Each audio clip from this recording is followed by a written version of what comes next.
आजची ही निश्चित सभा याचं नियोजन जे आहे ते कालच म्हणजे एकाच दिवसात झालेलं आहे.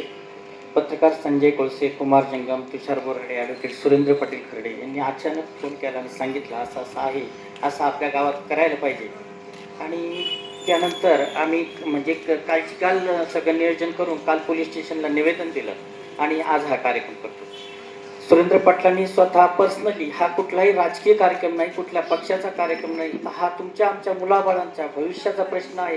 जो नीट पेपरचा जो मेडिकलसाठी जो प्रवेश घ्यावा लागतो, त्याच्यासाठी जो पेपर द्यावा लागतो, तर तुम्हा सर्वांना मुलंबाळ आहे, मला आहे, सर्वांनाच आहे. त्यांच्या भविष्याचा प्रश्न आहे. तेव्हा हा कुठलाही पक्षभेद बाजूला ठेवून सर्वांनी हजर व्हा.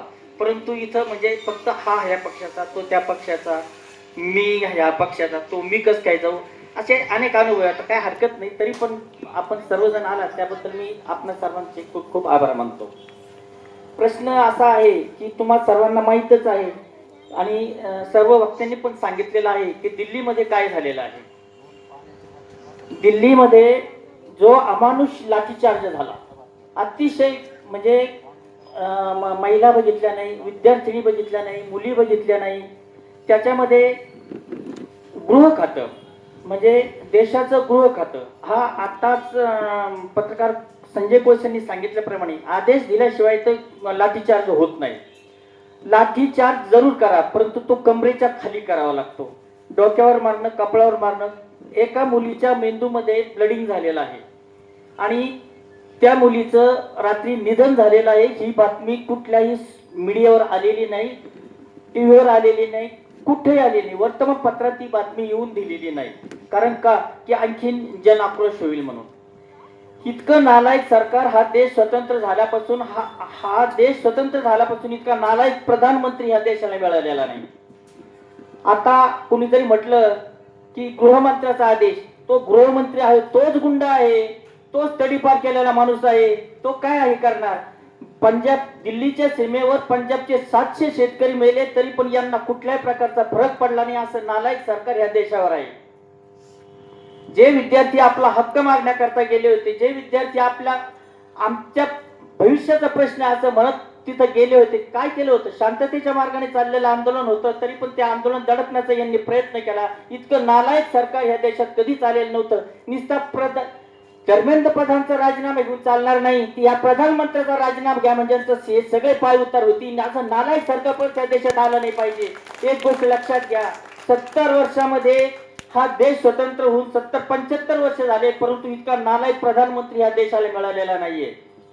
आणि महाराष्ट्राचा मुख्यमंत्री म्हणतो की लाठीचार्ज केल्या त्या गोष्टीचं मी समर्थन करतो. अगर जर ते नसतं झालं तर ह्या देशामध्ये दंगली पेटल्या असत्या.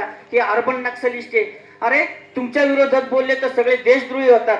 तुम्ही रामाच्या मंदिरात चोऱ्या करणारे तुम्ही चोर, तुम्ही आम्हाला सांगता हे नक्सलिस्ट आहे म्हणून. अरे तुम्ही खरे गद्दार आणि तुम्ही खरे चोर आहात. ह्या लोकांनी रामाचं किती लुटलं मंदिर, चपला देखील चोरल्या, चपला चांदीच्या चपला चोरल्या आणि हे आम्हाला सांगतात.